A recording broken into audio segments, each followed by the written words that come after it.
I guess we'll turn on the microphone.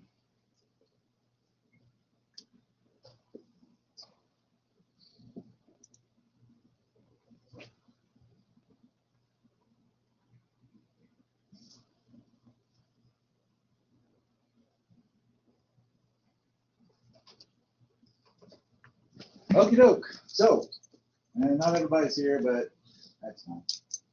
So, we talked about pictorial drawings the other day and how to do them.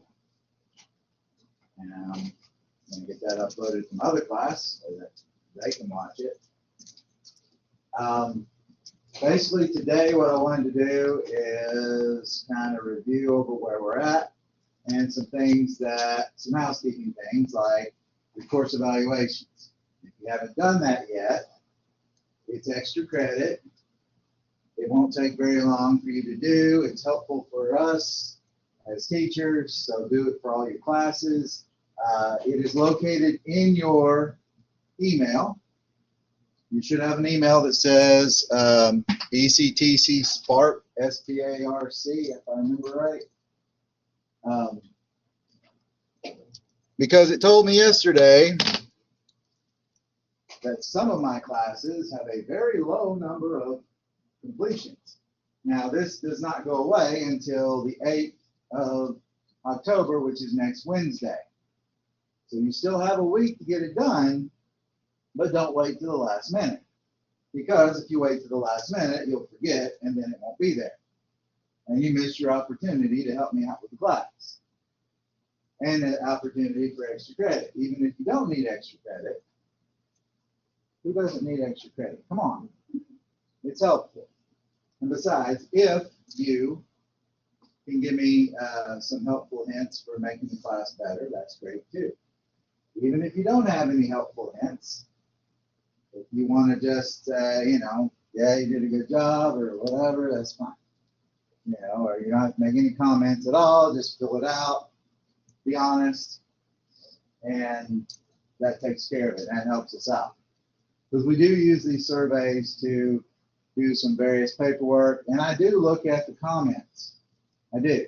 I look at them to see, and I've had some good feedback that helped me come up with some ideas to how to make certain classes, certain things better. Even this class.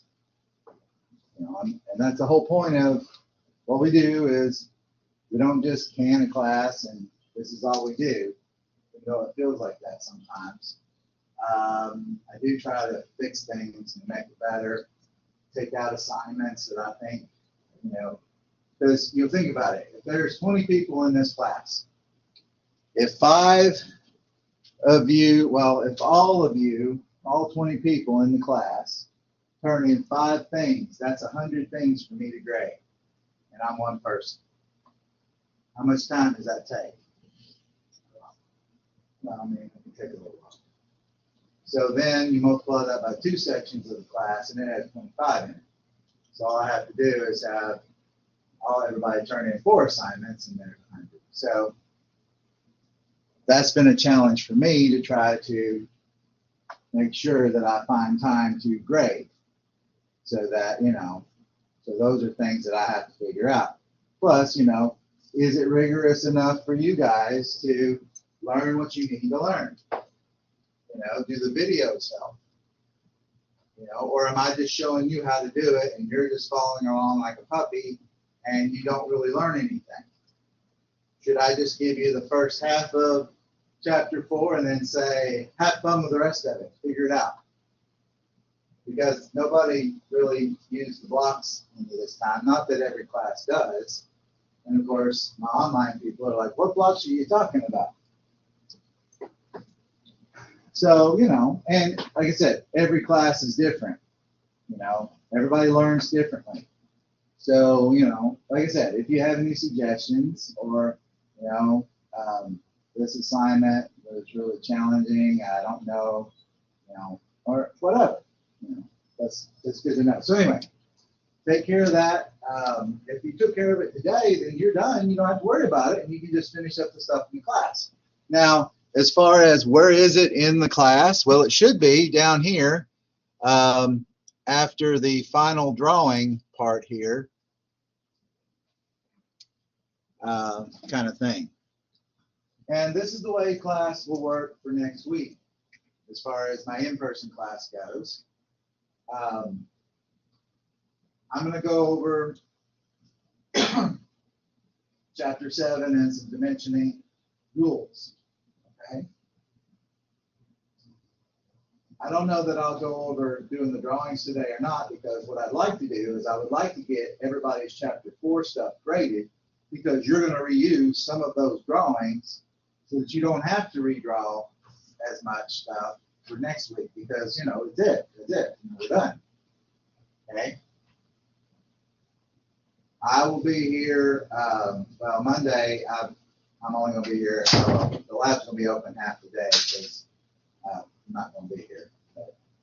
But anyway, the rest of the week, I'll be here. I'll be here through Friday. I hope it's cheap weather. I don't have my truck, so we'll see how that goes. If it rains, I'll just have to put the top on or wear a poncho or something. Anyway, but next week, if you need extra time, the lab will be open. Tuesdays and Thursdays, it's open until about 10. Mr. Anderson will be here. He teaches 100 as well. He can help you with anything that I can do. He may have some good comments for you and try to make you laugh. So there you go. He's a good guy. I know I hit up on him all the time, but he is a good guy. And he's been a big help to me. So anyway, so we talked about 5 and 6, which was pictorials the other day. I went over how to draw them.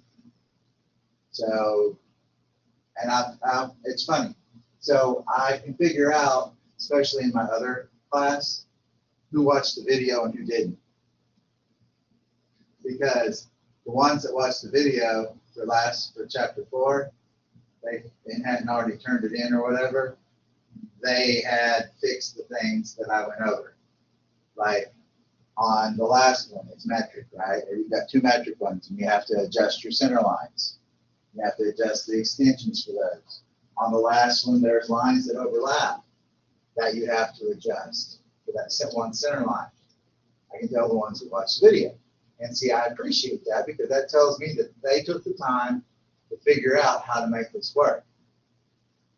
Now, some of the other ones figured it out without watching the video, I think, because they sort of did similar stuff and they got confused at least, right? Which is good. It tells me that they understand what they're doing, so that's good. But what I want to do is I'm going to try to go over a little bit of dimensioning so that you have an understanding. So those of you that are kind of ready to go that direction, you can do those. So first of all, you need to make sure that you set up your annotations in the dimension style, that stuff. You need to make sure that's all set up correctly, so that if you need to fix your template, then we can just copy and paste the geometry from your chapter 4 drawing into a new drawing, and you won't have to make a bunch of changes. Okay? Because basically what we'll do, if everything was good, then you can just do a save as and save it as 8- whatever, because they don't line up. Don't ask me why. Like 8.1 is the same as 4.1, and like 8.2 might be the same as 4.2, but then, 8.3 is something else. 8.7 is something else. Yeah, they're all different. So I have that documented and set up in the class so that you don't get confused. Or hopefully you don't get confused. Hopefully, if you read, pay attention, you can get her done. Okay, so like I said, I want to have time this afternoon. I'm trying not to take up too much time talking about this, so that I can finish grading the chapter 4 stuff. Because there are quite a few. We'll just look at how many of the drawings that you have to reuse for chapter 8. So you'll notice that, and I need to rewrite some of these because I don't care for how they're written, but it works. So it says 8-1 is the same as 4.1, 8-2 is the same as 4-2. 8-3 is 4-3. But then when you go to 8-5, that's the same as 4-8.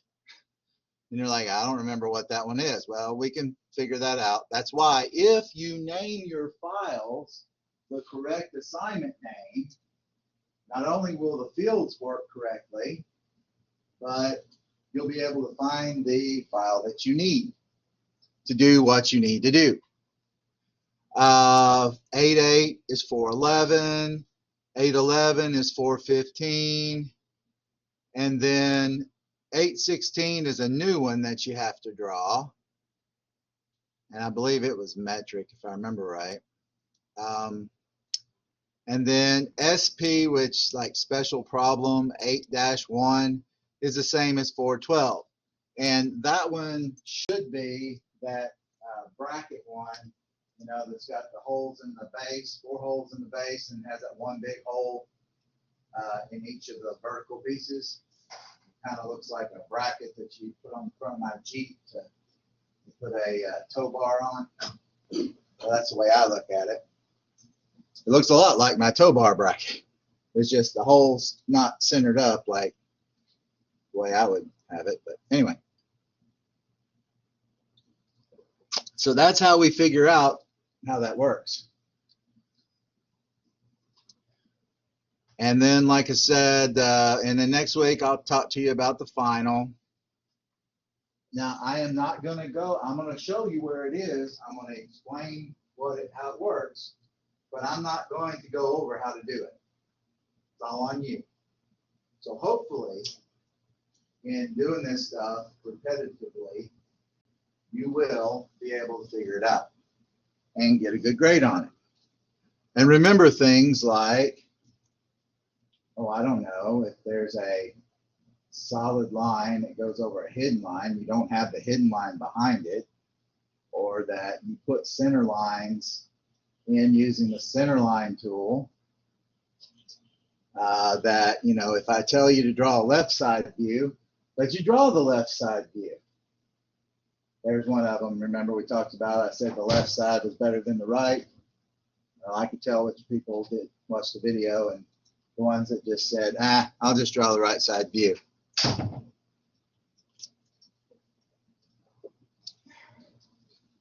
The $64 question is that I throw them under the bus.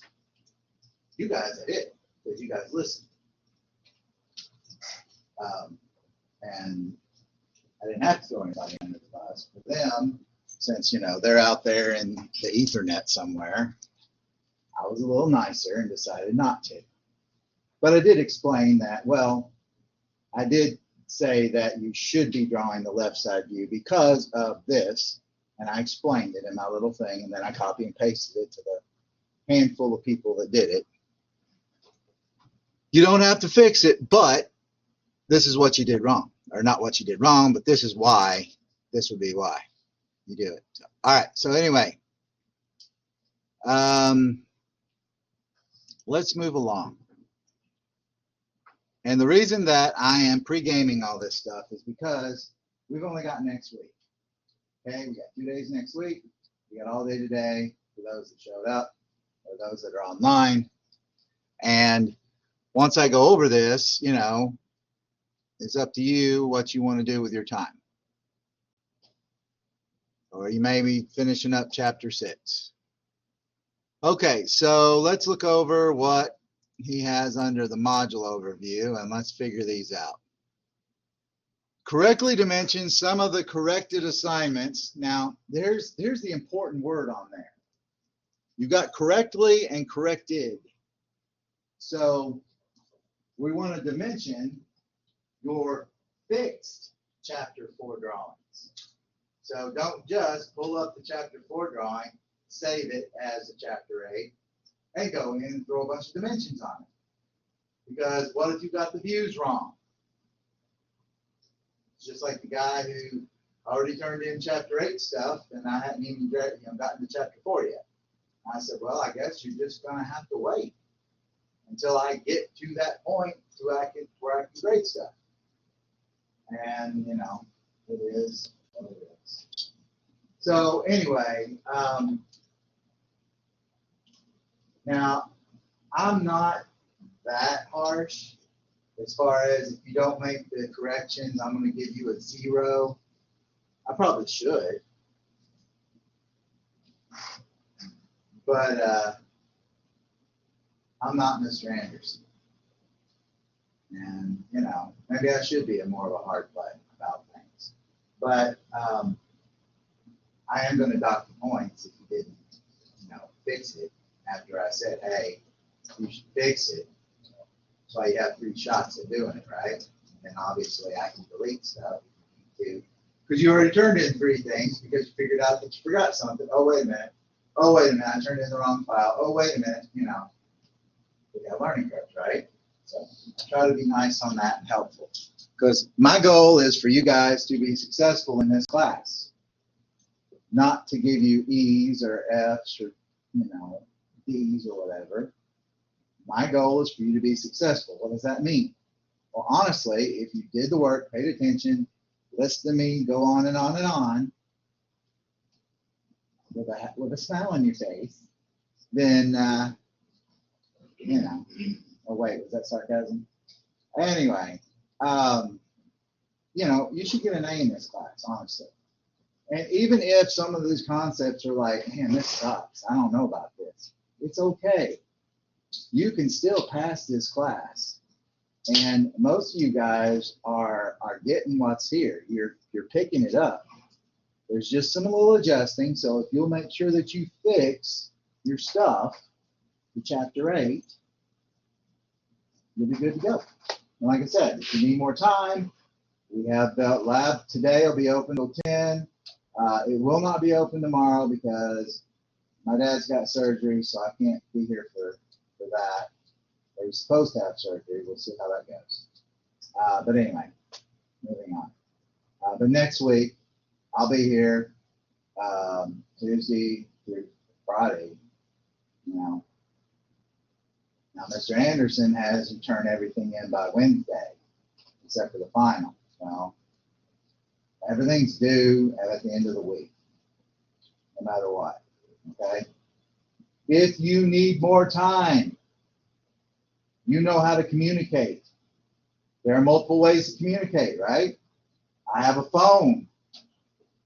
I didn't give you my cell phone number because I don't want to, unless, you know, certain people that I need to, that for various and sundry reasons. But you can call my work phone and it'll go to my email. Email is the best way to get with me. And I will get back and try to figure out how to help you out.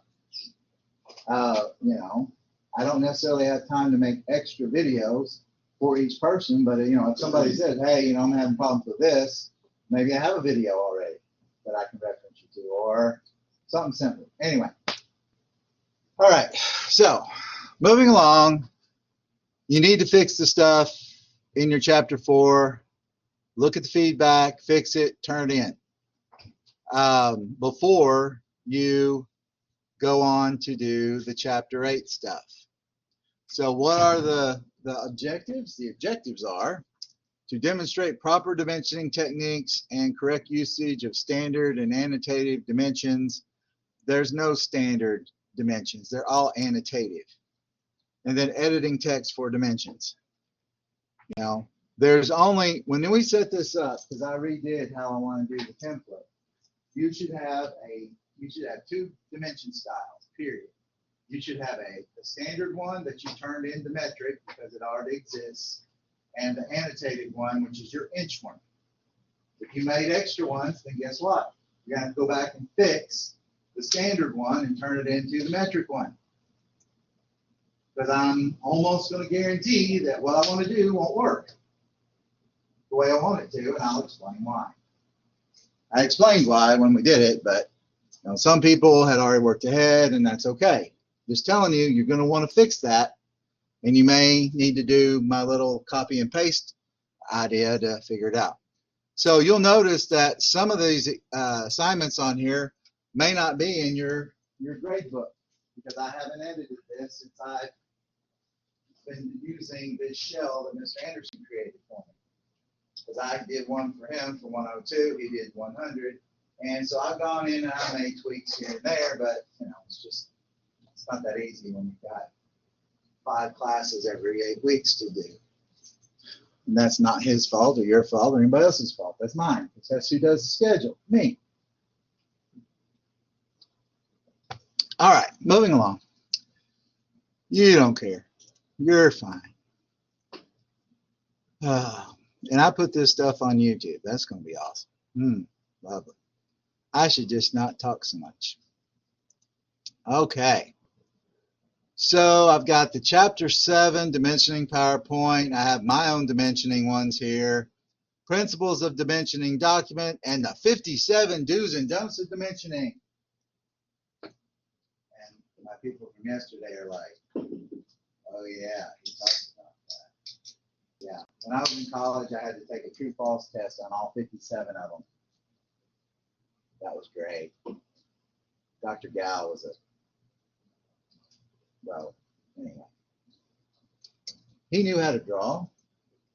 He did not know how to use AutoCAD. Let's just put it that. He kind of had to take him to the dean because of how he did some of his stuff sometimes. So anyway, I don't remember if that quiz was one of them. It may have been a different class, but anyhow. But that was in my first class, my first semester. I was like, dude, true, false questions? And that's probably one of the reasons that I don't use them, if I can get away with it. All right, so without further ado, let's look at some dimensioning things. And let's see which one it is. Did I update the new one or which one? I need to go through and add them up, but anyway. All right. What I really need to do is go in and edit out some of the crap here at the beginning and just say, this is a chapter 7. All right, so dimensioning. So in chapter 7, just like all the other odd ones, we're going to talk about what we're going to do.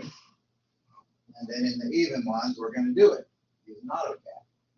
So how to dimension and how to dimension an orthographic projection using proper dimensioning techniques.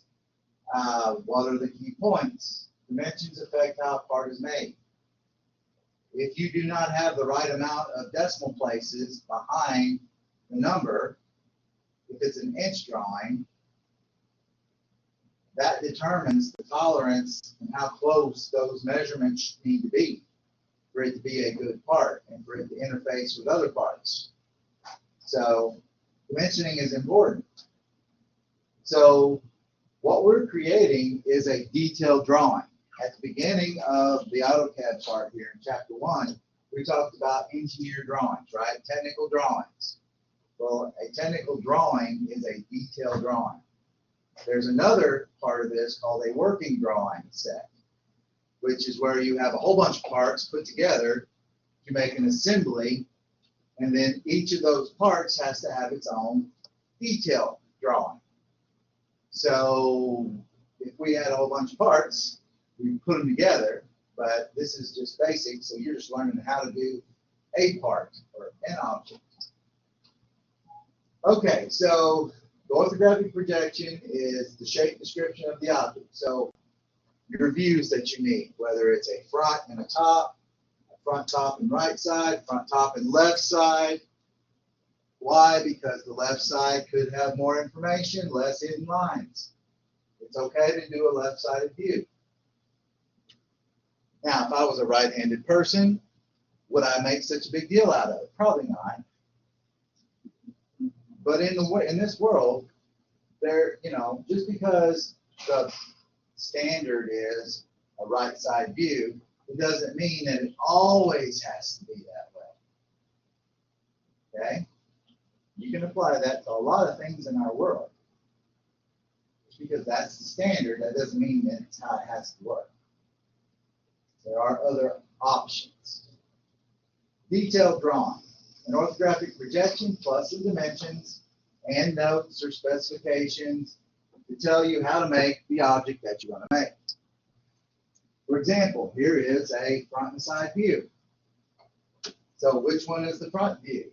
Well, which one has the bigger horizontal dimension?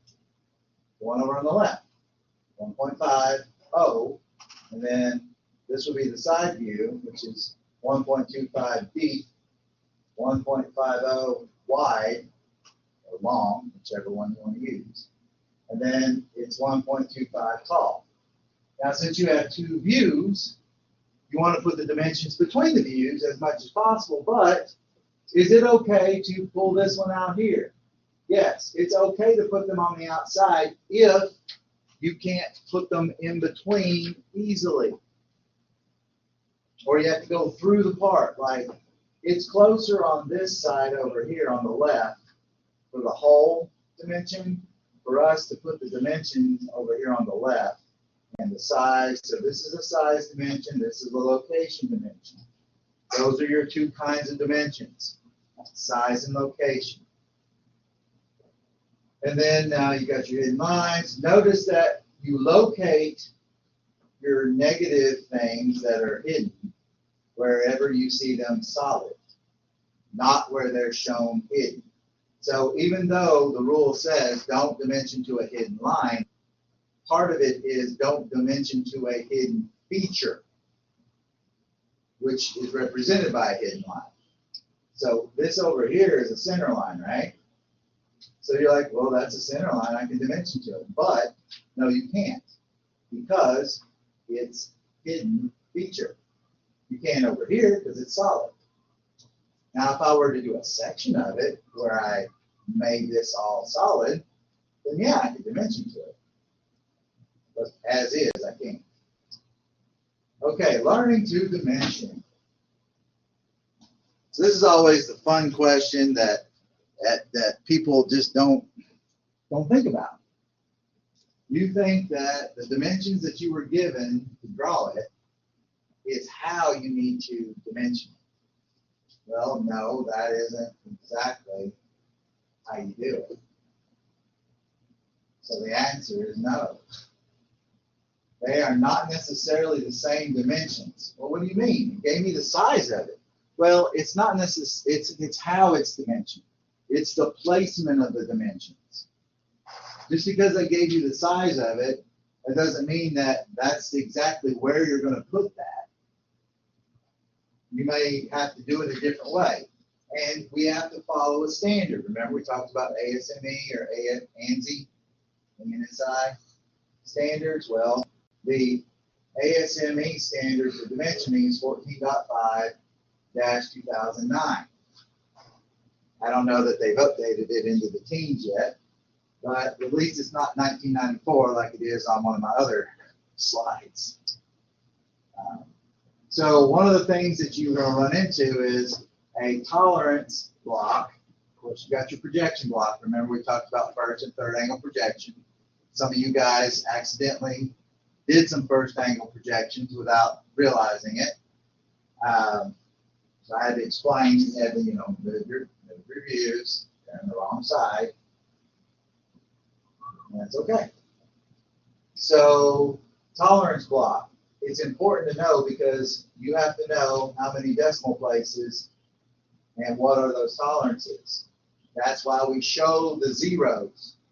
We don't suppress zeros behind the decimal on inch drawings. We do on metric because there's never a zero on metric. It's 10 millimeters, 11 millimeters, 9 millimeters. If it's a part of one, it's 2.2 millimeters or 0.9 millimeters. If it's less than a millimeter, it's going to be a number. And you put the zero in front of the decimal if it doesn't have a whole number there. So if it's not 1.5 millimeters, if it's it's half a millimeter, so 0.5 millimeter, you always see a zero in front of it. Look at a mechanical pencil. It's a perfect example. Yeah, I've got one around here somewhere, but anyway, if you look at a mechanical pencil, it's in metric. It says 0.5 or 0.7 or 0.9 millimeter, because you do not suppress the 0 in the front, but you do suppress the 0 in the back. And this is where everybody gets confused. Used to, I just suppressed all of them. You know why? Because I didn't teach the mechanical classes. I was just trying to help you guys get this thing done and figure it out. And keep it simple. But you know what? I started teaching these advanced mechanical classes again in the last 5 years, and it came around and bit me in the butt. I had a student say, but Mr. Doty, what about tolerances? And I went, oh, you read the book. Maybe I need to rethink this. And so I did. Now, getting my coworker to get that across to people sometimes isn't always easy. And then AutoCAD messes things up by not saving those settings for us correctly now, so that causes me issues. But the whole point here is, if you don't have it dimensioned right, it can't be made correctly. And if I don't teach you the right method of doing it, what am I doing? So I'm teaching you the right way to do it. It is a little extra work, but I can tell who took my class in here and who took the online one. No offense to Mr. Anderson. He's been working on it. But it's one of those things. I can tell the difference. Why? Because we're two different people, even though he was my student. It's a funny thing. Okay. What is our goal when dimensioning a part? Dimensions should be clear, concise. What's the difference? Well, concise is exact, right? There's specifically a size or a certain number. Clear, easy to read is what that means. Well, it burns me up. Well, it's my pet peeve. How about that? Whenever I look at a drawing, because I finally figured it out, it's because I have some sort of ADD, ADHD, whatever you want to call it, and all I see, like when I look at our class, sometimes all I see is a whole bunch of lines. And I'm like, I don't understand how my students who deal with this, how can I make this class lay out better so that it doesn't, just look like a whole one set of things, and overwhelm them. Because it can overwhelm me. Well, a drawing can do the same thing. If you got all kinds of dimensions and I'm like, okay, where is everything? Why is it on top of each other, If it just looks like a big mess of lines, how is the person going to make what you want to make out of your drawing? So that's why I'm picky about certain things, okay? Now, some of you guys, you're taking this class, you're not going to use this ever again, or you might have to do some blueprint reading, or you may or may not have to edit a drawing or something later on. But what if you do? Hopefully I'm showing you the right way to do it. And then my CAD people, this is the way. Okay? So, include everything needed to manufacture and inspect the product. That's what we need. I need it to be clear so I can read it. I need it to be concise so that it's precise with the right dimensions and right everything set up the way it needs to be, so that I can have all the notes and things, specifications to make and check the part. Because not only do you use it to make it, if you work at 80 gauge, you make jigs and fixtures that help check the drawing, or check your drawing, check your part to that drawing. They use that drawing to check the parts to make sure they're right. Okay. Proper dimensioning requires a knowledge of dimension appearance, dimension and locating features, and dimensioning rules. Two kinds of dimensions. There's a size dimension and a location dimension. All right, and then of course we have rules to follow. Why do we have rules? Why do we have warnings on the sides of things? Because somebody did it wrong and it had a bad outcome. And also, there are rules so that everybody understands how you're supposed to do it so that when the other person is looking at it, they're not looking at three different styles of dimensioning and going, I think that's the right one. So we're going to have dimension lines, extension lines, and leader lines. We talked about those in chapter 4, 3 and 4. These three line types are drawn thin. So if we were setting up the widths like I showed you, talked about when we were setting up layers, then those will be drawn thinner than your object lines so that they don't overwhelm the object lines so that you can see what the thing looks like. And you don't want to confuse them with visible lines. And that's why we don't overlap lines, guys. Do not put the extension lines on top of other lines. They attach to the end of the line. AutoCAD will put a nice little space in there for you, and it'll look beautiful. So dimension lines. Dimension lines have a number or something on there telling a size or labeling something. There's an extension line over on the left or right. There's a gap there between the object that you're pointing to and the extension line. And then the extension line goes past the dimension line a specific amount. And I have all those settings that I told you about how to fix. And if you go back and look at the last part of the video on, which I'm just going to go ahead and copy them. I'm going to copy the links back into this section too, I think. Because that'll use my online section. I haven't figured it out yet. But so that they're already on there. Because that video was really good. I was really happy with it. I don't know if y'all were, but I was. The second one? The one that I did in class of the template. It has all the settings. And the second one, right? Yeah, I guess it was the second video after that, or that day. But anyway, that's the only bad thing about you guys having to go back on Collaborate and figure out the date, because they're not labeled. And I don't know if I can rename them there or not. But anyway. So dimension lines, it's broken to allow for the insertion of the feature size. That's how we do it in mechanical design or drawing, or technical drawing. In architecture, they put it on top. ISO, they put it on top.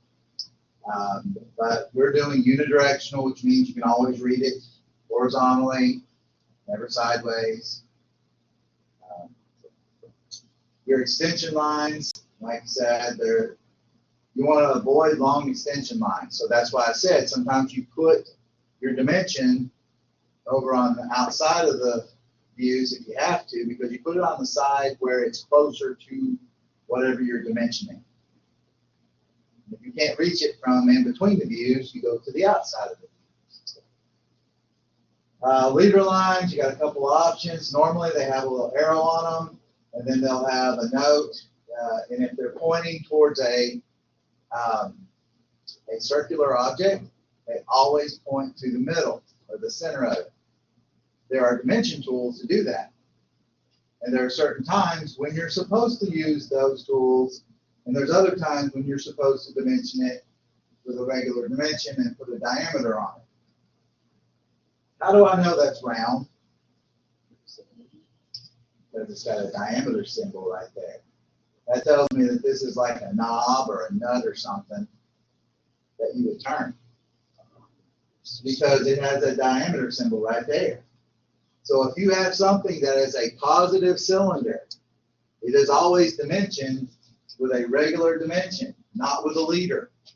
Even though we have a tool that will give you a radius or a diameter, those are for holes. Those are for radiuses. But if it is a complete circle and it's on the outside in a positive way, it's dimensioned like that. If it's not a complete circle, you can use the radius and you can stick it on where, it can be on the outside where you see it round. But if it's not, if it's a complete circle and it's positive, like a handle, a shaft, a round nut, if you will, anything kind of that like that, then it's dimensioned like this. Getting that across to people is one of the veins of my existence. That's why I figured into everybody's head. Say I don't. One of the things that I didn't realize, but it makes sense. If you were pointing to the surface of an object, like inside of a view like this, you would create one of these multi-leaders that either has a dot or no arrowhead, and that's the difference. See, I never knew that a long time. Didn't realize that was a big deal. Apparently it is, so I try to pass that along. Leaders are terminated with an arrow if it ends on the outline of an object. See? It's terminated with a dot or nothing if it ends on, if it's on the inside of the view, on the view, pointing to the surface of the, inside of the view. Okay, so what are some things to avoid? So some rules. Don't cross leaders. Remember, don't cross the strings from Ghostbusters. You don't want long leaders because then you're like, well, what does this go to? Got this big long thing out here. Does that make it easy for me to read the drawing? Mr. ADD? No. I'm like, why is it out there? Oh, that goes. Crossing leaders is not good. And leaders are never parallel, so they're never horizontal or vertical, and they're not parallel with adjacent lines. So if you have a line at a 45-degree angle, you need to make that leader at a different angle so that it's not, doesn't line up with it. Because, you don't want to get things confused. Small angles between the leader and the terminating surface. Basically, this is my rule. 15 degrees to 75 degrees. That's the angle you want to use. Now, that can be over here in quadrant 1 or quadrant 2, whatever. I forget which quadrants they are, but the one where everything's positive. Over here where it's 0 to 90, you can do from 15 up to 75. If you're over here, then it would be,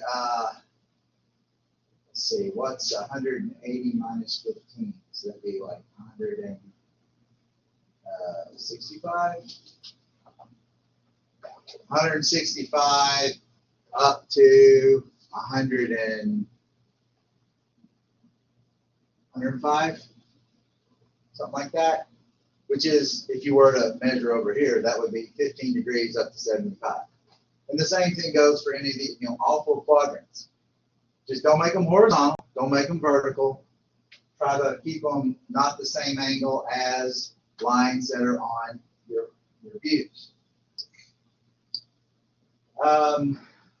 Dimensions are given in the form of linear distances, angles, or notes.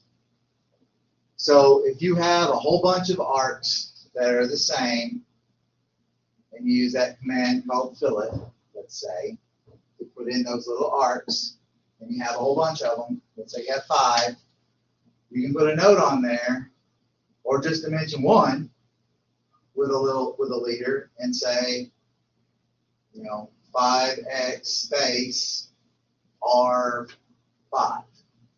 So that means there's 5 of them because the x is right next to the number. That's the multiplier. And then I put a space, and then I put the size. You could also have a little note down at the bottom that says all fillets and rounds are 5, which is radius 5 millimeters. So that's how you can do it. So linear distance is usually arranged horizontal or vertical. It can also be aligned with your line that you're doing. And I'll show you how you can do those kind of dimensions also. We had to do those whenever you had to do your polar coordinates. Because they gave you the length of the line, remember? And then they gave the angle. Well, those were aligned dimensions. And you don't do them as much. Mostly you're doing horizontal or vertical dimensions. Then we do angles. They're used to get the angle between 2 surfaces. And then notes are used to dimension diameters, radii, chamfers, threads, other features that, are not dimensioned by your other 2 methods. Now, notes can use a leader. You can point the leader line to something, and that's considered a note. Okay. So this guy right here, identify the dimension types and the line types used in the following drawing. So this line type would be a dimension line. This one would be an extension line. And then this one would be considered a leader, but it's also, the type of it will be a note. So that dimension type is a linear dimension. That's considered a note. That's an angular dimension. And then this would be considered a general note. Well, it's a note. All fills and rounds, 5R unless otherwise specified. I didn't remember it being 5. I just pulled that out of my hair. So, and so this is a linear dimension. It's a size dimension. And there's two ways you can locate an angle, which we'll talk about later. All right, arrowheads. They can be on the inside with the dimension. The dimension can be on the outside with the arrows in, or you can stick the dimension between it if you can fit it and have the arrows on the outside. AutoCAD will let you do multiple ways of doing this. They're all okay. There are some that I prefer over others, like this one in the middle. If I can make it look like this one or this one, I'm going to do it because I don't like that one. But that's my personal preference. Okay? You may work at a place where they're okay with that. They don't care. I've found that standards have actually gone downhill a lot because of CAD.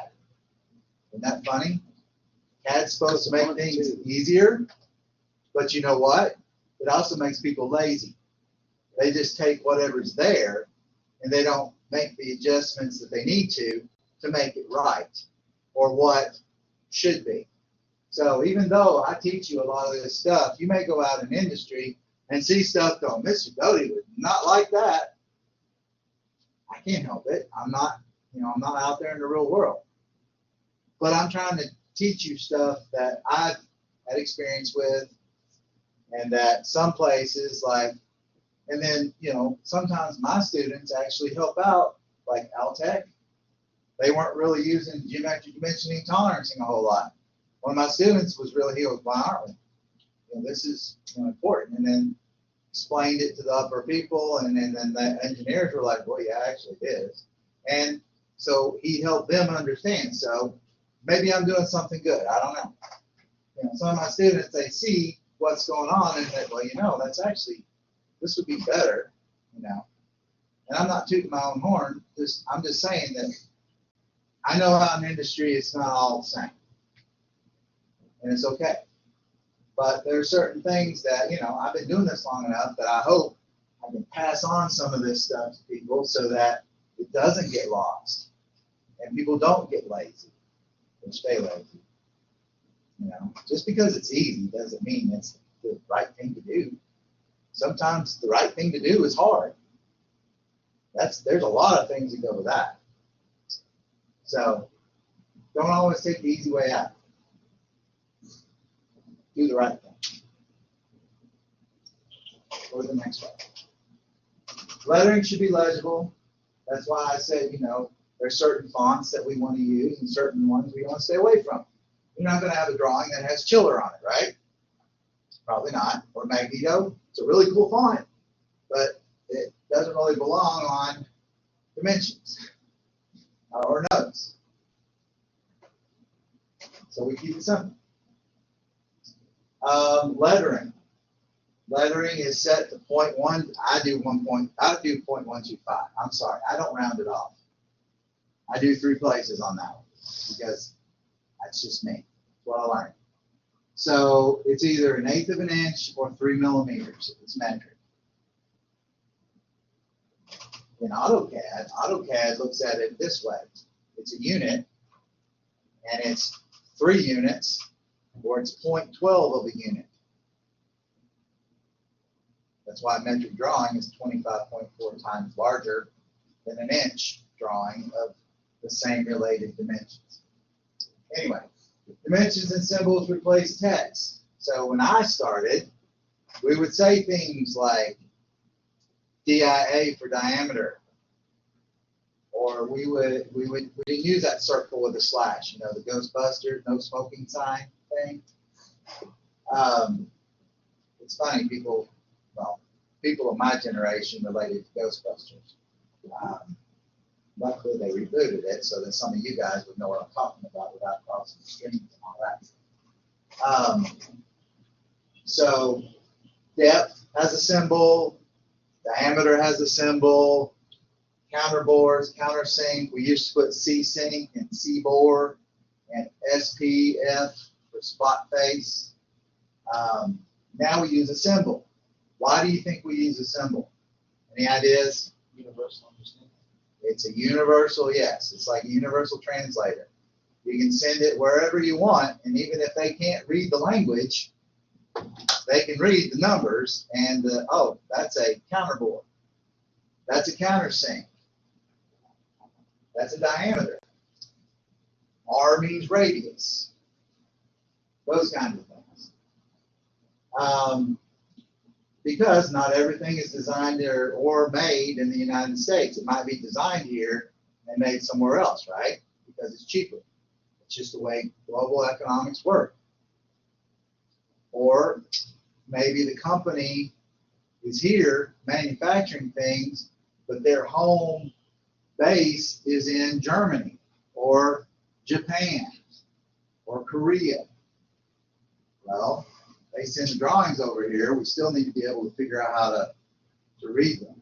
We may have to get the language part translated, but we can at least read all the dimensions. Okay, so dimensioning symbol, diameter, spherical radius, diameter, radius, spherical radius, a reference dimension. A reference dimension is a dimension to help you. Like, it's an extra dimension. We tell you not to double dimension things or over dimension things, but sometimes it's like you have all the dimensions already, but if you put this one in, it'll help explain or help you quickly go, oh, I need something this big, you know, to make it something out of. Countersink, counterbore, spot face. What's the difference between a counterbore and a spot face?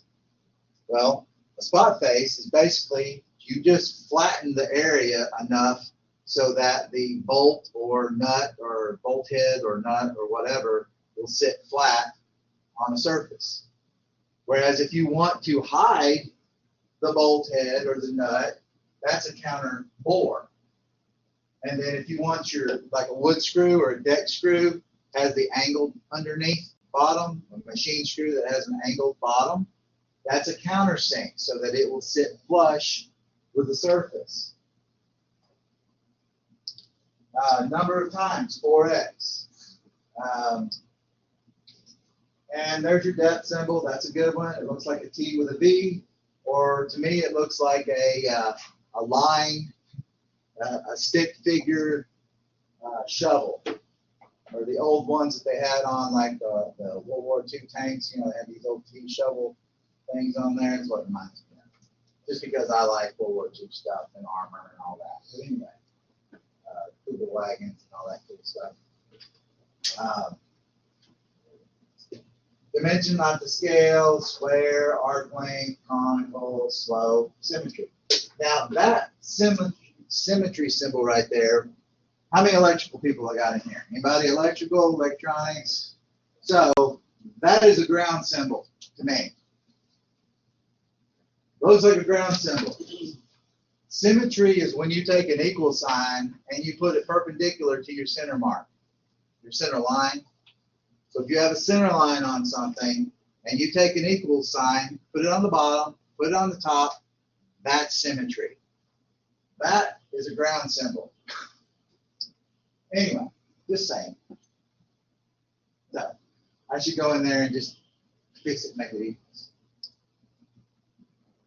You know why they were saying that was symmetry? Is because they had a line in the middle that was longer and two that were the same, one on each side. That's not symmetry. Symmetry is an equal symbol, and it's put perpendicular to a center line. All right, moving along. A circle is dimensioned by its diameter. This is the one. This is the one that bugs me. So pay attention. Do it right. On that metric one that's got that round boss with a hole in it, what's a boss? It's a cylinder that sticks up from something. Well, it could be a square, whatever. But if you have something that's a body, especially a round one, that sticks up off of a plate or a surface, flat surface, that's called a boss. Those are positive cylinders. Positive cylinders are dimensioned over here in the rectangular view, not the round view. And why? Why do we do that? Because I can look at a view and I can tell you that that's a hole and that isn't. Why? Because I can look at two circles. I'll show you here in a minute. And it'll make sense to you. One of them's positive, one of them's negative. If it's a negative cylinder, which would be a hole, put on the round view. Why? Because that's solid. And if it was over here, inside of this piece here, there would be hidden lines. And you cannot dimension to a hidden feature. Or you will cross the streams and get zapped, okay? It's just, just don't do it. That's when you want to have people zapper thing and go, no, don't do it. Stop. Anyway, can't do that either.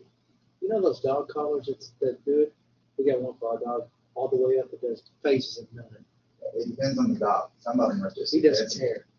Yeah, they're like, no, He'll do it again. Do it Yeah. again. All right, so radius. If it is not a full circle, feel free to dimension it where you see it as a arc. That's fine. But if it is a complete circle and it sticks up from something positively or it's a shaft, put it on the long view, or it could be a front or side view. That's why I don't say that. But the rectangular or long view of it is where you put it. All right, did I make a big enough deal out of it? Maybe. So here you go. Notice that they dimensioned, just as an example, they dimensioned to a hidden line. And we don't do that. But what they're doing here is they're saying that this means this. This is what we call a hole node. Yes, use the diameter command in dimensioning. And it will automatically point it to the center of your circle, which is a hole, a negative cylinder. And then you put diameter 10. Well, if it doesn't go all the way through, if it does go all the way through, do not put THRU. Do not. I don't care if you see it on any drawing, on anything, in any book. Don't do it. That is an old practice that we don't do anymore. Just like we don't write out C-sink for countersink, or C-bore, or put drill, ring, bore on any of our stuff. We do this. We do symbols. We do diameter 10, depth 15. That means that it goes in 15. When you draw a hole, have you ever looked at a drill bit? You're probably like, no, are you crazy? I've never looked at a drill bit. Well, is a drill bit flat on the end? Correct answer would be no, it's not. It has an angle on it. What is that angle? Do you know? You may know, you may not. You're close. It's not quite 45. It's 30. So it has a 30-degree angle on the bottom. Why they came up with 30, I have no idea. Now this is a standard drill bit, not a, there's different kinds of bits that have different other little pokey things on the end of them too that are, different angles. But a regular drill, like for drilling in metal or wood, has a 30-degree angle. Now that's 30 degrees perpendicular to your center line, okay? So you have a line here, and then this is 30 degrees off of this line. So if it's vertical, it's 30 degrees this way and 30 degrees this way, which is actually 60, or let's see, 270 plus 30, so that'd be 300. But it's a 30-degree angle. So I'm trying to beat that one in a little bit too, because people forget that. I don't know why. They just draw a hole and make it square. I'm like, nah, it doesn't work. So anyway, that's the correct way to call out a hole call out. Do not ever use this, even though it says if the hole goes completely through, it's not clearly shown on the drawing. No, you assume. Yes, assume is not always good. But in this case, if it doesn't give you a depth, you just say, well, that goes all the way through then. That's your rule. Don't ever put that. I guess Canadians still use it, I guess. Because I think that's where our author is from. Not that I have anything against Canadians. But they also use the metric system, which is different from us, and that's okay. So they use ISO, which is why some of these things, like the files and stuff from the book, don't match up with things that we do, and can get people in kind of messed up. So don't use through. It's an old thing that I can't seem to get rid of out of my books. So anyway, and here's the other thing. How old is this book? When was it first put out? Has she been doing AutoCAD books for over 20 years maybe? It could be. It's been that long since we've started trying to get rid of that, and people don't ever change things. It's not her fault, or whoever edits it or whatever. It's not the author's fault, because they might want to change it and people just don't. All right, moving along. This is how you do a radius. If you have it hooked here and here, and it's perpendicular and it's tangent like that, then I don't need to put a center of it. But if it's only tangent with this vertical line here, this is an angled line, well, I have to figure out where is that center. So I have to locate this part of the center. I know where this is because it's going to be 30 off of this line right here. And then if it's not on a vertical or horizontal line, then you got to locate both both axes of the center.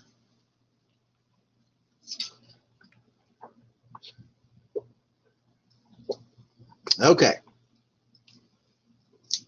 We'll let that one sink in for a second. Because I know I go over stuff really fast sometimes, but that's why we have videos. Well, you ask questions.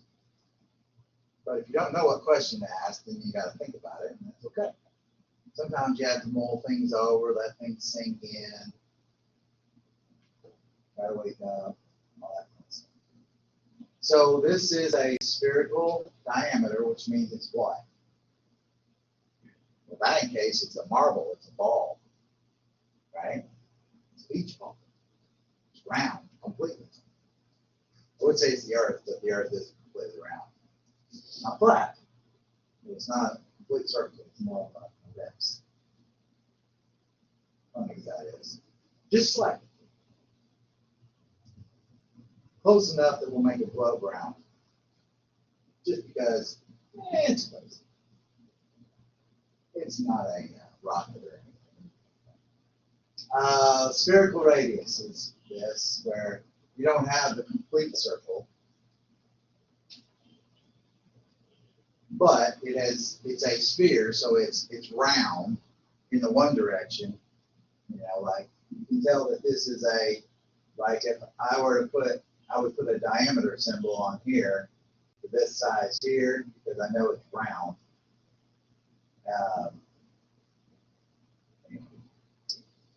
All right, if it says spherical diameter, then it's a ball, basically. Spherical radius means it's half of a ball, part of a ball. Indicate size of following features. So this would be diameter 10, that would be radius 5. It's a hole, therefore you can use that. Now, we mentioned the blind hole. Okay, why is it a blind hole? That's because if you hear blind hole, that means it does not go all the way through. They will call it a through hole, which is why that THRU thing was a thing at some point. Why would I not use that now? What did we talk about earlier about the reason we don't write out things anymore? We use what?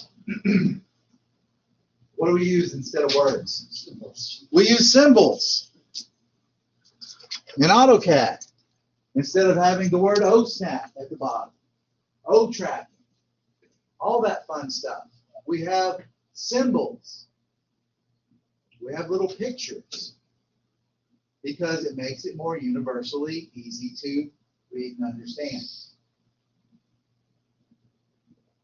Because they want to use AutoCAD in other places. They don't necessarily speak English all the time. What is OSNAP? Yeah, you know. That's what they're thinking in their brain. You know, I can't speak other languages very well, so I'm not trying to be mean. I'm just saying. That's why, you know, what is that? So anyway, this is a blind hole, diameter 10, and it's a depth of 15. If it was all the way through, it would just have the diameter, and you would not say through. You don't do that. Now, if somebody does that and it's a thing, then okay. But no, we don't do that. And if somebody didn't watch my video, they wouldn't know that I'm going to be telling them that they can't do that. Don't do that, ever. I don't care if the book says it's okay. Don't do it. Not going to be prudent. So there is your through hole. We just don't put through. So the problem is if I went through and I had to update these every year with the new PowerPoints every year, then I'd have to go and fix that every time because they're not going to fix it. So what I'll do is I'll just take whatever's one of the most recent ones, edit them out at some point maybe before I decide to retire, and maybe it'll be fixed. Otherwise, I'll just keep whining about it. Spherical diameter, spherical radius, circular and rectangular views. All right, here we go. This is where I'm talking about. You got two views. You got a top and a front. If I just look at the top view, how do I know which one's a hole and which one's not?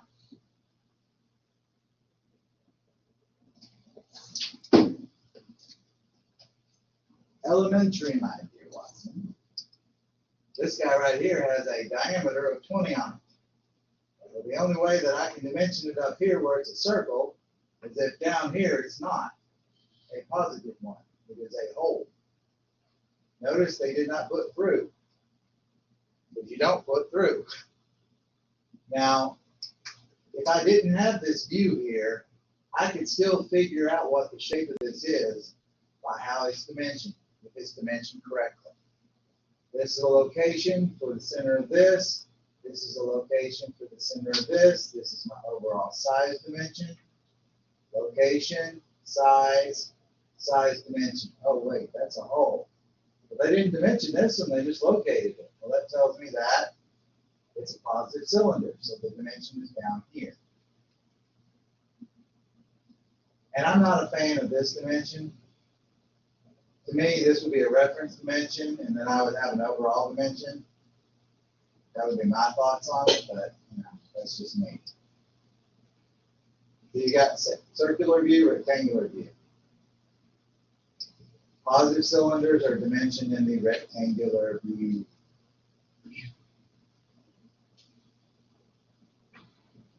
I should probably take this slide and slap it in every one of my classes. Plaster it right in there. Maybe that'll be one of the pictures I stick on one of the modules to help break up the class and make it look. Okay.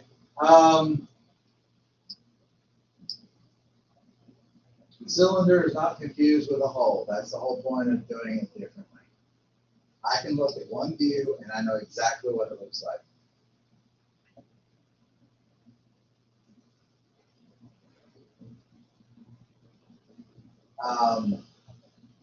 Holes are dimensioned by giving their size and location. Cylinders are dimensioned by giving its diameter and the length in your rectangular view. or locating the top or bottom of the different areas. I mean, I guess you could do it like that. I don't know. I guess I just don't like how that is because that's not how I normally dimension. But it does make sense. It's a cylinder. It's in a hole. They're positive and negative cylinders. So the hole, I give the location and the size there, and then I'm giving both sizes, how long it is and the diameter in that view. So I guess that makes sense to me in some ways. But that's not how I dimension stuff. Okay, repetitive features have an X. So what does the X mean?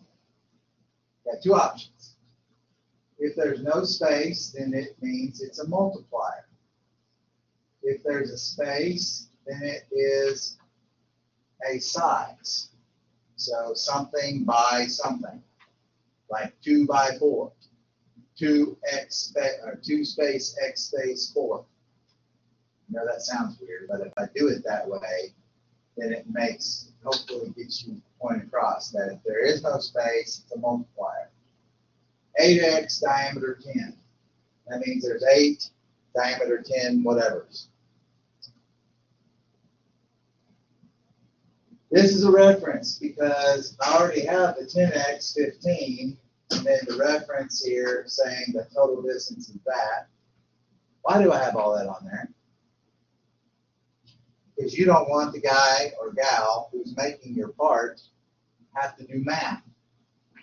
Not that they can't do the math, but does that add an extra layer of possible oops in the mix? Yes. You do not want to make somebody have to do extra steps when you want them to make something precise. You don't want to you don't want them to have to waste time figuring out a dimension that should have already been on there so that they don't have to figure it out. And then what if their math, they goof up? How many times have I cut a board and I should have measured it about 6 times? Or gone back and remeasured what I needed because I got my numbers flipped. Yeah. So sometimes it takes me longer to do stuff because you got to go back and make sure, either write down what that measurement was supposed to be, or go back over there and double check it, make sure that I didn't screw it up. Especially if you're working on something expensive. Go out and you buy a board, it costs $8 for the board, and then you cut it wrong, and then you got to go buy another $8 board. It used to be $4. Okay, if you have an angle, you can do it the same way. 6x, that means there's 6 of them. Now that's the angle. So that means you got 1, 2, 3, 4, 5, 6. You're starting from here. That's your spaces. 1, 2, 3, 4, 5, 6. There's actually 1, 2, 3, 4, 5, 6, 7 of the objects. Funny how that works. Okay, here we go, there's that. Okay, this thing right here. Now this is the funny thing. How do you make something when the center is nowhere on your machine? I've never understood that. I can draw something that has this dimension that gives this false center, and yet, how do you make that? I still have to wrap my brain around it. I can draw it and make it look like this, but how does a person make it? Inquiring minds want to know. So if you remember we talked about a break line, well, that's what this is basically. We call it a jog dimension, but a lot of times a jog dimension will have a little heartbeat symbol in it, the long break. That tells me that that is not the exact distance that you're putting on there. It's not really 98 from here to here. Not really 56 from here to here. So there's that little zigzag right there. Anyway, so that's a jog dimension. You're not going to have to do anything. right? Not in this class anyway. Solid parts with rounded ends. Or, if it's a slot, which would be a negative version of those, that's how you would, you got two ways of dimension them. You can either dimension from the ends or you can dimension from the centers. If it's a full circle, that's how you do it. If it's a partial, then you're going to, now, technically still do it from center or ends. So, this is the negative version of it, where you can do it either way, like that. Right, anyway, here we go. Now they're saying these are solid parts, like that might be a handle, it's a really short handle, but maybe it's a pin that goes into something. And then there's a pin, but it's not fully rounded. So it has a spherical radius on it. Moving on. So there's two ways to do it. All right, arc length, we don't use it a lot, but there's that. Okay, here we go. Symmetry. Now, that's what it's supposed to look like. The other one looks like a ground symbol. I don't like it. Not going to do it. Wouldn't be prudent. I don't even know which president that is, do you? Okay. We've been doing that since I was about 9.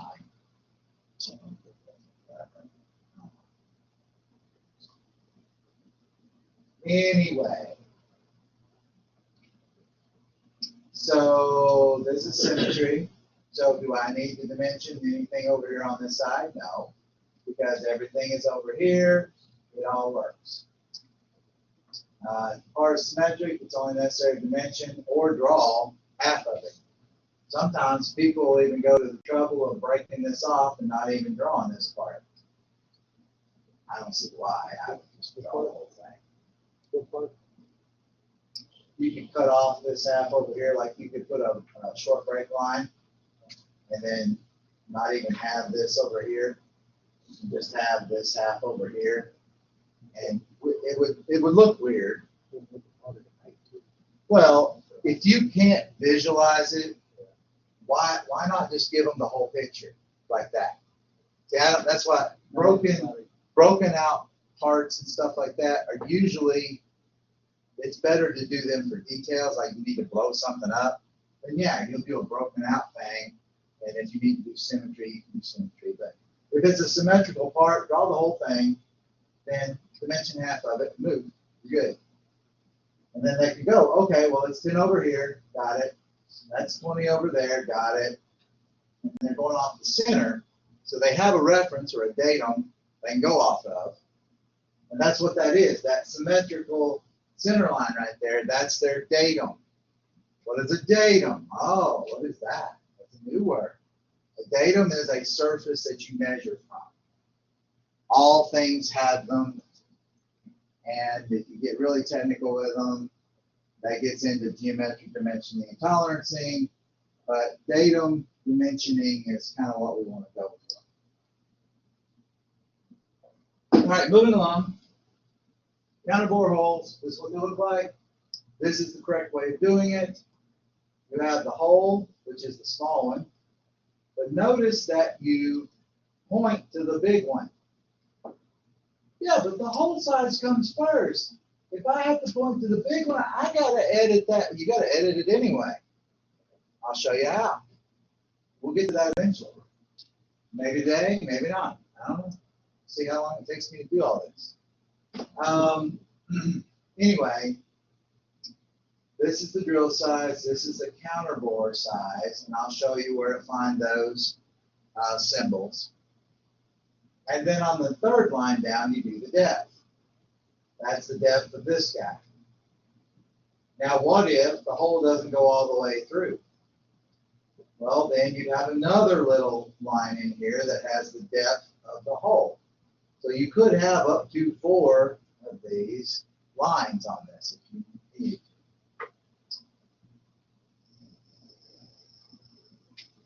Now, this is a section view. So theoretically, I can put that dimension on there to show that. If it wasn't, I'd have to put it over here. Typically, you're going to see it on this note and not over on a view like that. Here's why you do a counterbore, so you can hide the top of the fastener.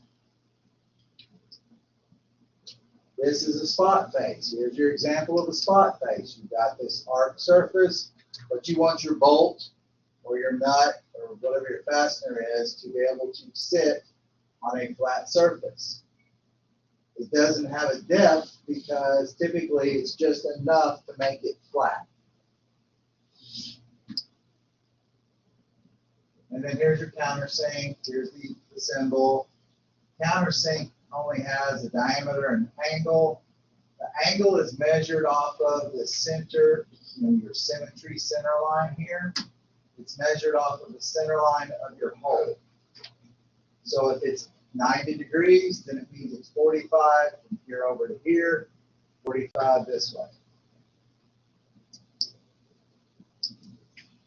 That's what a countersink's used for. Chamfers. You can dimension it like here because you're dimensioning the length of one side in an angle, because that's how you can do an angle. Or we can locate both sides, both ends. We can say it's 2 by 2, or we can say 2 by 45. It's 2 horizontally, and then it's 45 this way. Or it's 2 down and 45 this way. Whichever way you want to go, it works. That's how you can put a chamfer on it, or listing. So what is the difference between these here? This one means there's 4 of them at 45 degrees.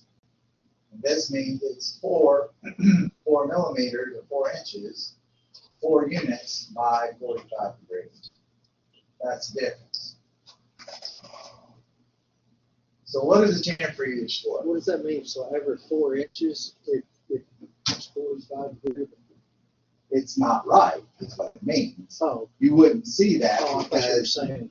Well, I'm just saying that if that's how it was listed, then it means there's 445. What do you mean? Where? What are you talking about? And that's exactly, you're like, well, what do you mean? So that's really not written, that you're not going to see something like that. You're going to see it written 4 space X space 45. Yeah. Now, if you were pointing at an angle, a part had 4 angles that were symmetrical or whatever on it, and you said there's 4x 45 degrees, but now that would probably not be a leader. That would probably be an actual angle measurement, where you had this angle measured, and the rest of them, other angles that look similar, would say, oh, well, there's 4 of those, and then that would be where you use the 4x space 45 degrees. That's how that would go. Right. So, but if you do 4 space x, that means it's the size. Anyway, that's why we don't want to mess that up. Chamfers are used for safety, so that you don't have sharp corners, but it also helps mating pieces go together. So if you have a bolt that goes into a bolt hole or a through hole, you want to make sure that it can get in there, right? Hold things together, or a pin. Might have a chamfer on the end of it so that it can go through the hole so that you can make sure things work. You have to stick a cotter pin through a hole. It'd be a lot easier if it had a chamfer in it so that you can put it in there. Do they all? No. They could. All right. This just reviews how to do the counterboard and the drill and the depth. And then this one is showing the countersink. And then here's our chamfer, 2 by 45.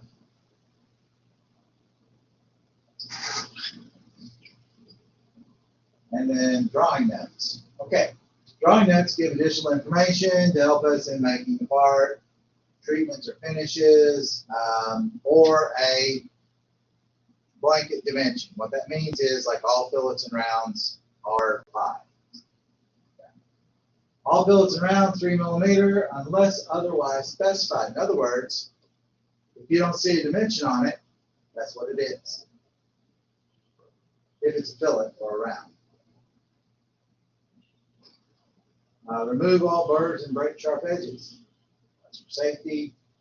Note applicable standards, ASME Y 14.5 2009 and 14.41 2003, whatever that means. Not sure what 1441 is. Another 14.5 2009, that's our dimension one. Local notes, this would be a local note. They might consider that a local note. Okay, so how do you do the dimensions? How do you space them on there? You space it for readability. The spacing between dimension lines should be uniform throughout the drawing. When you're drawing them, well, basically make them, uniform. That's a good word. Be consistent. Make them all look similar. Make it easy to read. Make it a pretty drawing. I don't want to make a pretty drawing. Okay, we'll make a nice looking drawing. Would you like it to be a handsome drawing? I don't know. Anyway. The spacing between should be uniform. Do not dimension inside an object. Do not place dimensions on the views. Extension lines, yes. Dimensions, no. Pull the dimension out from the view. People get this confused. They're like, well, you said don't put the dimension inside. The extension lines can extend in there. They're not going to burn up. It's okay. Just don't put the dimension inside of it. All text will be horizontal, not vertical. That means you can read it without rotating the paper or your head. Dimension text should not cross dimension, extension, or divisible lines. That means that your dimension line is not going to be sitting on another visible line. You're not going to use it as a dimension line. It needs to be pulled off of it. Dimensions do not cross the dimension or extension lines or anything. Now, that's for mechanical drawings. Architecture, we throw the rules out. We threw them out the window. We have different rules because there are certain things we can do, but in mechanical drawing, it makes it much easier if you don't do that. Dimension lines should not cross extension lines, which is really more of, you don't run an extension line down through a dimension line. That just looks awful. Stack them so that you don't do that. In architecture, I hate it when that happens, but I have to do that sometimes. But you do it in a way that makes it easy, try to make it easy to read so you don't get confused. But on mechanical ones, never, ever, ever do that.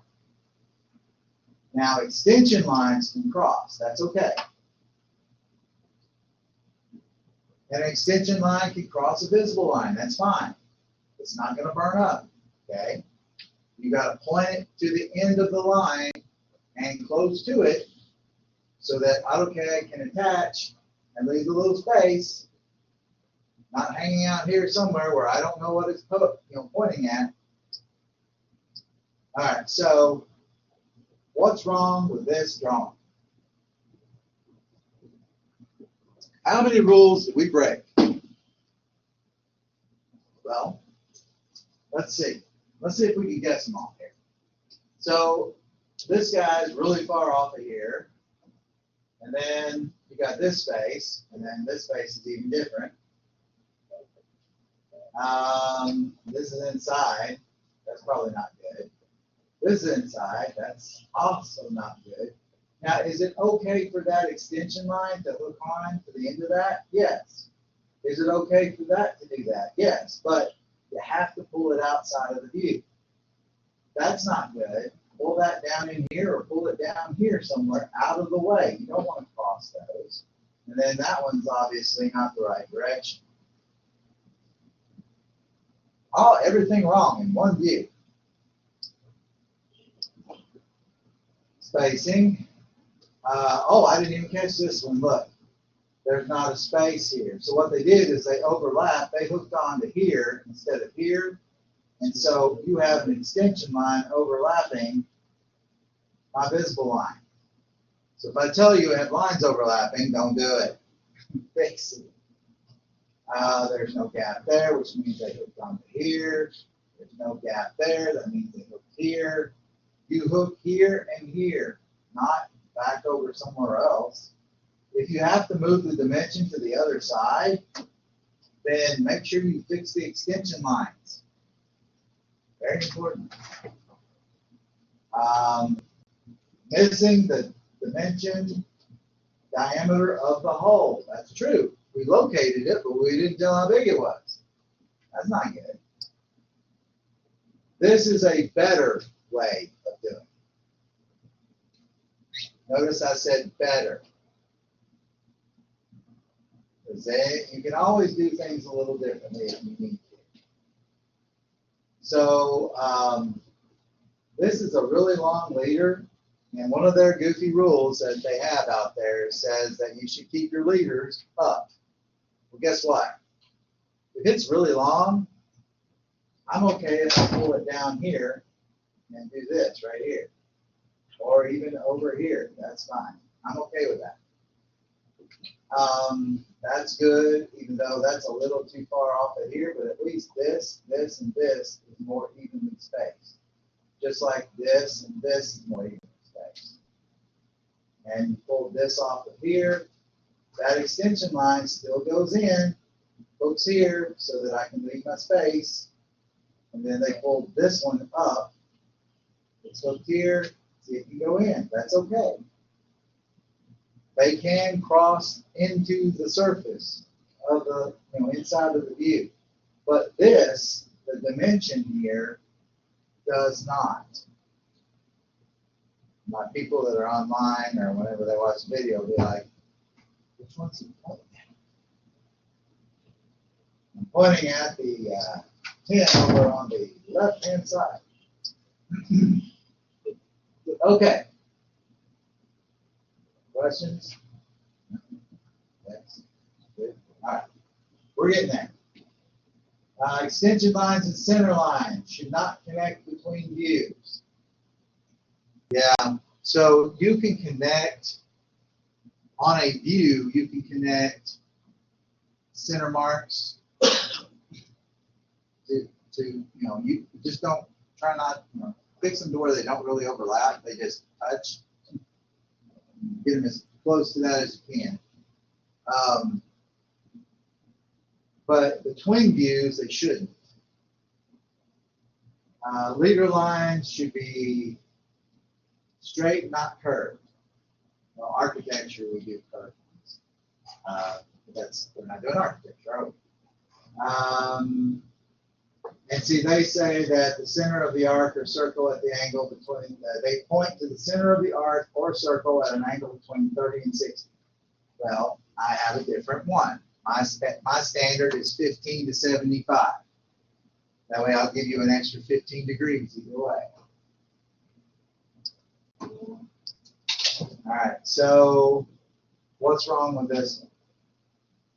So readability. Does that center line cause any issues? Yes. See, in the drafting book, they tell you that you can use a center line as an extension line. Well, when you go into CAD, that's not a good practice because then you have lines that overlap usually, and it looks bad, okay? So don't do that.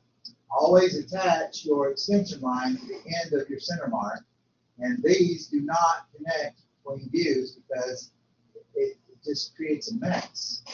And then look at this. You've got this extension line crossing a dimension line.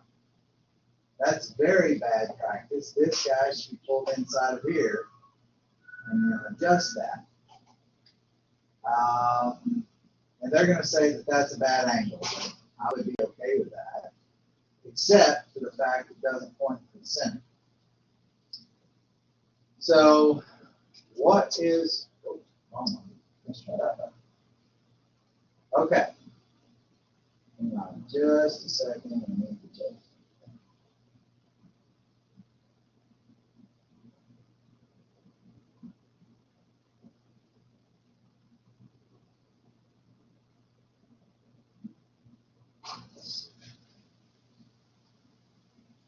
Drive the shepherd fill in the G. I wouldn't drive the shepherd.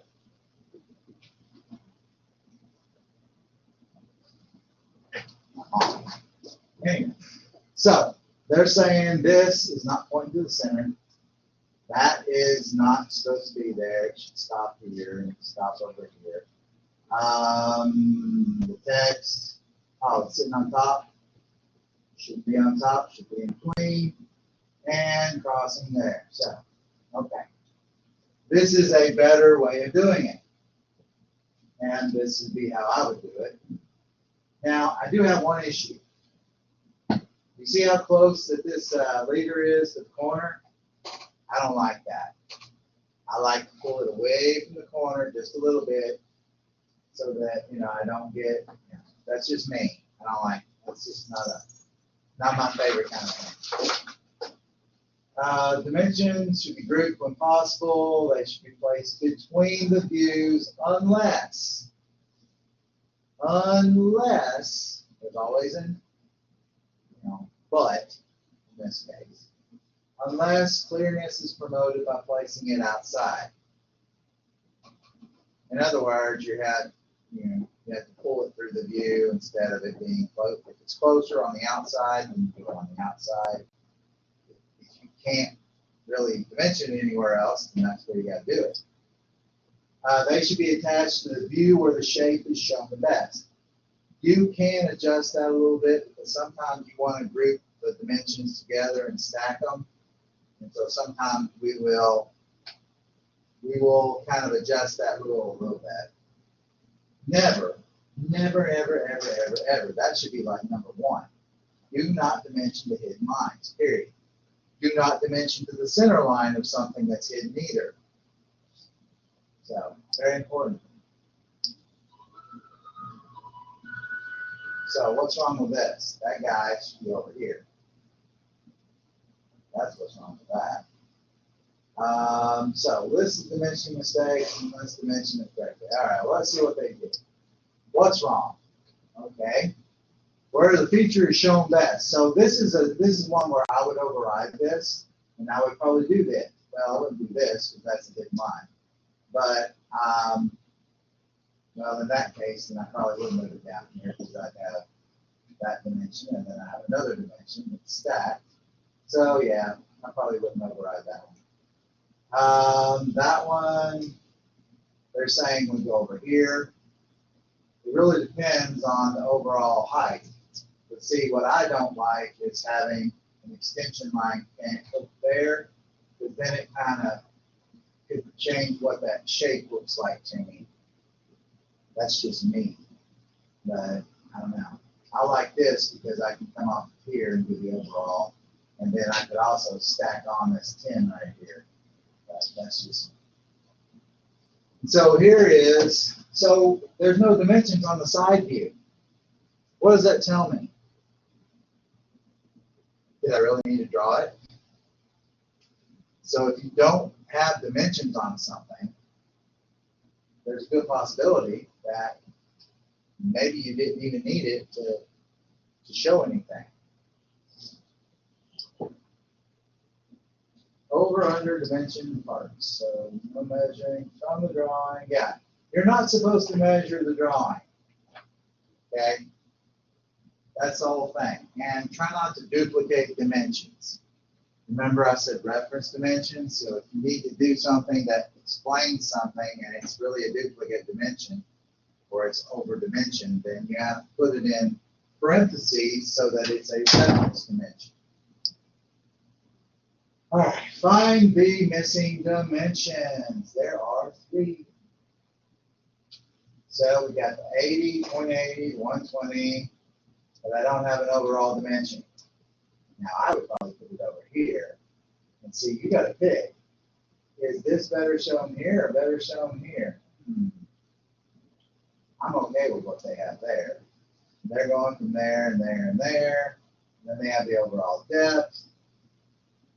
But I don't have this distance. So let's see what's missing. So they're saying, yes, this right here. Well, I don't like that. You know why? Because I have to pull it from through that view. And I can put that same dimension right here. So to me, I would put that dimension there. The overall dimension, I like that. That's good. That's okay. And then they missed that dimension, which that's good. That's a good spot for that too. So yeah, I can agree with most of that. Duplicate dimension. Let's see what is duplicated here. So the 40 is obviously duplicated, and where would be the better place to put it? Well, I would probably keep it over here on the right side view. Which one would be omitted? Right, do that. And then we have some duplicates. We have 2 duplicates on this one. Where would it be shown better? All right, so they're saying there. So that begs the question is, why did I draw the top view if I'm not going to put any dimensions on it? Which is a valid question. So in between these 2, we got these 2. Which one? So you'll notice how they pulled it over here through the view. Whereas you put it over here, if there was no other place for it, but I can put it over here, and it fits in just fine. So yeah, I would get rid of that one. Okay, reference dimensions are given in parentheses. If it's a duplicate dimension, if the duplicate dimensions don't match, the reference dimension is ignored. Well, the reference dimension, like I said, is there for a reason. It's there to help you understand maybe how large an item is without having to do math, even though the 2 dimensions that you already have tell you what it is. Match reference dimension with dimension references, blah, blah, blah. All right, so which dimension does this reference? It references the 0.62 up there at the top. Why did they do that? I don't know. Why is this a reference dimension? Because they gave us the 0.75 and then the 0.50. Well, to me, 1.25 is more important, but that's, like I said, it's a reference dimension because it is the overall height of your part. So if I'm making it out of a block, I need to know what size of material I need to start with. I need to be at least 1.25 inches tall. So if I don't go out and pick a piece that's too short. Yeah. So which dimension does this reference? Well, I don't know why they have it as a reference of 0.31 and then 0.25. They're saying there's 2 of them. So 2 of them, right? And they're that size. Why in the world would you have it where they're, which one do we believe? Well, you need to believe, which one do we believe? You need to believe that one right there. I thought they were going to give me the inches. I guess not. You want to believe this one here because it's not the reference dimension. Okay? Okay, features drawn at 90 degrees are assumed to be 90 degrees if no angle dimension is given. Which is why I made a big deal about when you draw stuff that, you know, it's drawn vertical or horizontal or, you know, things cross perpendicularly. That's why we do that. make it draw it correctly. Angle tolerance in this case is controlled by a tolerance block. Here we go. Is that a positive cylinder I see on here? Huh. And then we have holes, so we're going to dimension them on both views. Is this a cylinder? Okay, so we have 4x, so 4 times diameter 8. And then we don't need that angle because it's assumed, since it's on the center lines, that they're at 90 degrees. And then we put the diameters over there on the rectangular view, not on the round view.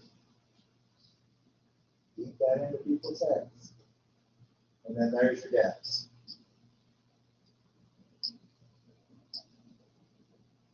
We don't specify manufacturing processes on our dimensions. We used to, but we don't now. Okay, so let's talk about manufacturing a little bit. Even though manufacturing processes are not specified, the dimensions influence the manufacturing process. If you increase the amount of decimal places, you turn it into a NASA part, it increases cost. Identifying a datum feature influences the surface used in the manufacturing process. So what you dimension off of is what we call a datum. Okay? It's a surface on your object that we are using as a reference plane to start the dimension process from. That helps us to zero our machinery when we're making the part. Dimensions are given in either millimeters or inches, so on most drawings, I don't do it in this class, but in drawings that I would have my other students do in future classes, we would put on there, unless otherwise specified, all dimensions are in either millimeters or inches, whichever one you're using. Per ANSI, ASME Y2514.5. Millimeter dimensions are given to 0 or 1 decimal place. So it's either 10 millimeters or it's 10.2. It's not 10.0, it's 10. Or 10.2, 10.4, 10.5, whatever. If it's less than a millimeter, you put a 0 in front of the decimal. For inch dimensions, we typically do it to 2 places or 3. If it goes to 4, then it's really, really precise. And the 0 does not go in front of the decimal if it's less than an inch. It's 0.5, 0.75, 0.25, 0.375, or 2.00, 3.06, 3.50. Okay? The zeros should show up if that tells you what the tolerance is. Oh, this is the one that drives me crazy. I don't know when they came up with it, but apparently rounding has changed, but not in education, only in manufacturing. When I first started using AutoCAD, 0.125 rounded to 0.13. And now it rounds to 0.12. Yeah, I wondered if somebody would look at me like that. Yes. Never talked to him. You said it goes down that much? Or it goes, what? Say it again. So, how do we round off? Okay, I'll give you an example. You have 0.125 and 0.375. You've got an even number in front of the 5 and an odd number in front of the 5. The 37 would be 1.5 plus. So 0.375 will go to 0.38. So it'll go up because it has an odd number in front of the 5. Do they teach that in math in the high schools and the elementary schools? No. I was always taught that if it was 5 or up, it goes up. 4 down, it stays the same. Right? Take off, you can't add.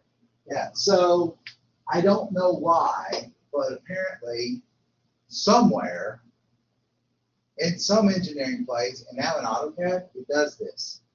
It used to not. Because if I put in, like I said, precision 2 places, and I typed in 0.125, it would round it to 0.13 every time. Well, now it does 0.12. So when you look at, like on the center lines and the center marks, you know, the extension distance, it defaults to 0.12, not 0.125. So, or not 0.13.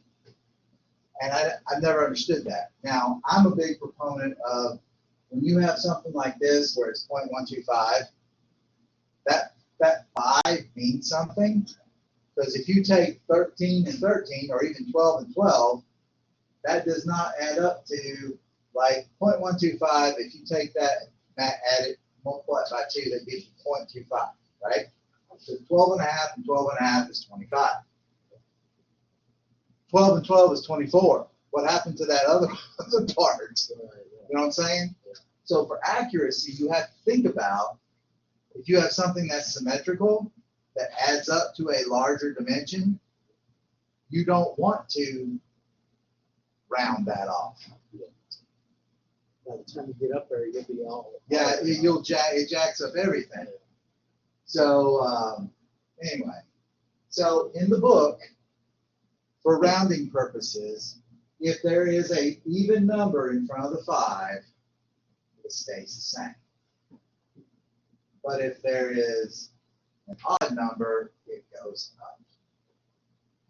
And if you get confused on that, go back and look at whatever slide this is.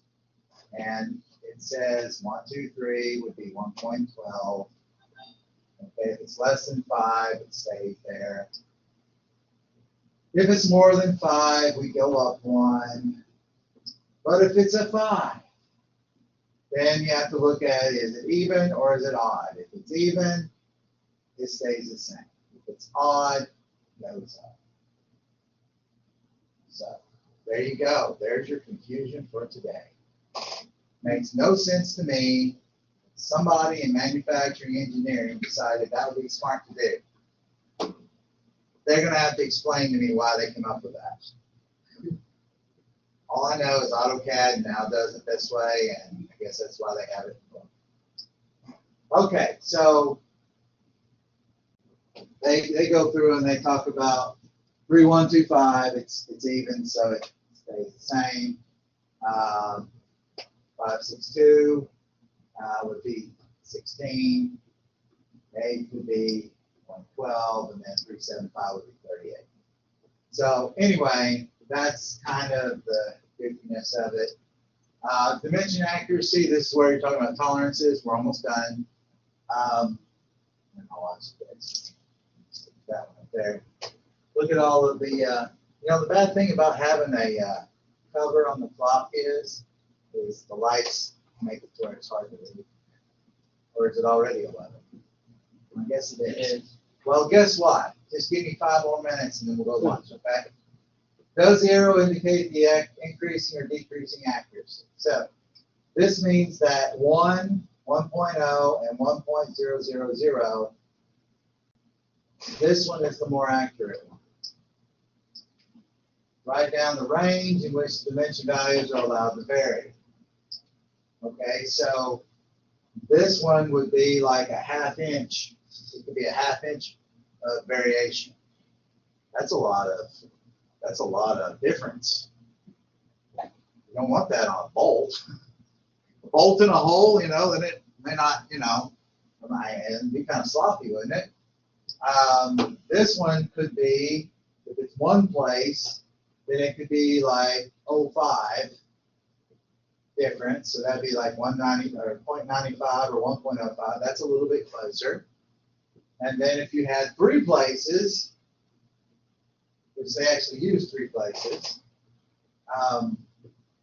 and that's the thing that always kind of messed with my brain a little bit on this one, where you don't have a decimal place. Well, for that, it could be a whole number off, right? But you don't have a decimal in there. They're just saying that it could be, it's a lot, is what they're trying to get across.